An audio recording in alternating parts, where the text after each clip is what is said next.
A new court filing says non-public documents from the special counsel's investigation used to build a case against the Russian company were altered and used in a disinformation campaign aimed at discrediting the Mueller investigation.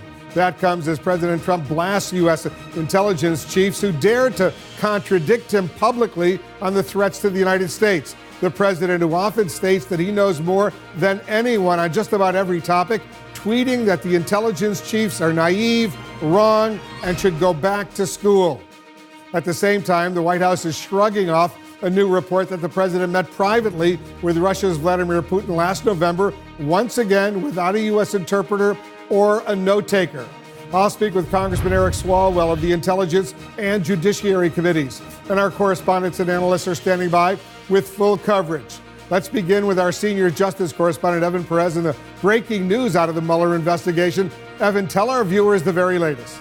Well, Wolf, this is another Russian disinformation campaign. According to the special counsel's office, this time the Russians were essentially targeting information and documents that came from the Mueller investigation. According to a court filing, they say that this is in a case that deals with Concord Management. This is the Russian company that was running the social media troll accounts. And according to the special counsel, what they did was they took documents that had been provided to the legal team representing Concord, and they altered the documents and then released them again, according to the special counsel's office. Now, this all began in October using an account that's called Hacking Redstone, posted on Twitter a webpage with documents that had some of the criminal case against Concord Management.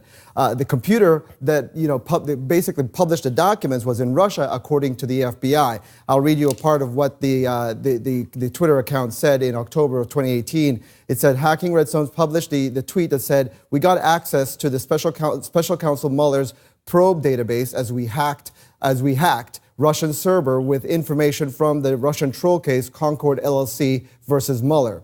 We can view all of the files Mueller had about the IRA and Russian collusion. Enjoy the reading." Now, it turns out this isn't true. The FBI investigated, found that it appears that they were using documents that had actually been provided to some of the lawyers that were representing Concord. So this goes back to a concern that the Mueller investigators have been raising, which was that if they share information with the lawyers for this Russian company, it could end up back in the hands of the Russians. And according to the special counsel, that's exactly what happened. And they didn't just release these non-sensitive documents, Evan. They distorted some of them as well to make it look like they were totally discrediting the entire Mueller probe. Right, exactly. And that's what the concern here was, is essentially they took documents that were marked by the Justice Department. It was for their own internal record keeping. And so these were legitimate documents from the Mueller investigation, and then they were altered and then disseminated on the internet, again, using this Twitter account that had been newly created. You know, it's interesting. Let's bring in our chief national security correspondent, Jim Sciutto. These were what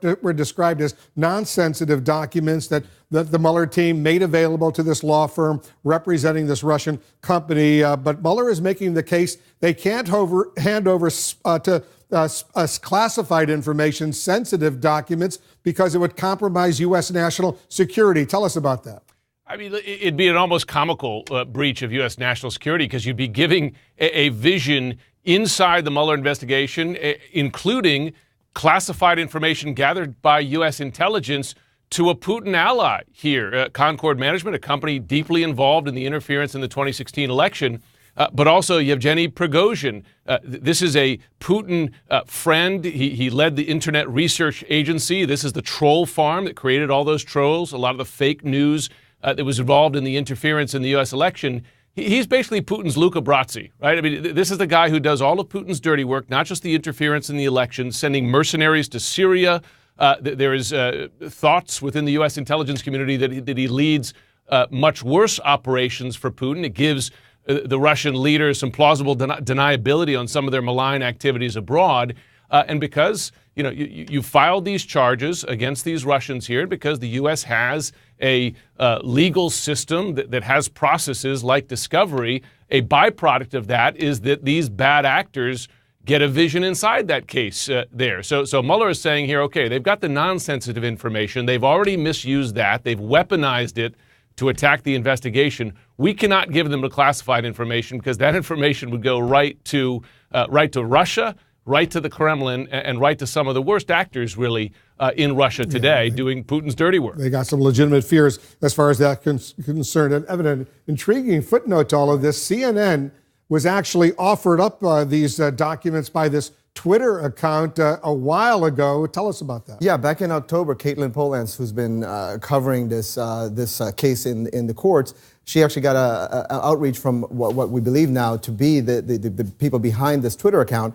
And they sent a message saying, essentially offering access to this information. And I'll read you a part of what they said in the email. It said, quote, "We are anonymous hackers. We are like hundreds of others, but we are the one and only who got the Special Counsel Robert Mueller database." Then it describes how they got into this database that was controlled by Reed Smith, the lawyers for Concord Management, Wolf. And it says, so you're just one of the few who can handle it in the right way. You're the only one who can tell people the truth. Now, our reporter did not respond to the message.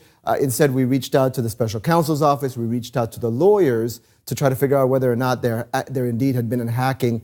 We were told that there had not been any kind of breach. And so everybody was sort of puzzled exactly what was going on behind the scenes. It turns out the FBI started investigating, and that's what you see today from the special counsel. Essentially, the FBI determined that there had not been a hack, that instead, it seems that some documents that had been provided to the lawyers ended up with the company back in Russia. And again, going back to Jim's point, this is exactly what the concern had been with doing this. But then, you also have to wonder why the special counsel ended up charging this company. One of the things, if you talk to lawyers at the Justice Department, there was a mistake made here by charging this company. None of the 13 people who were charged in this case have ever shown up in court to defend themselves. This company has managed to get information by simply hiring these lawyers and showing up in court to challenge this case. Seems that, Jim, that the Russians are trying to do to Mueller exactly what Mueller is investigating the Russians having done during the U.S. presidential election. No, it is. I mean, irony of ironies right here.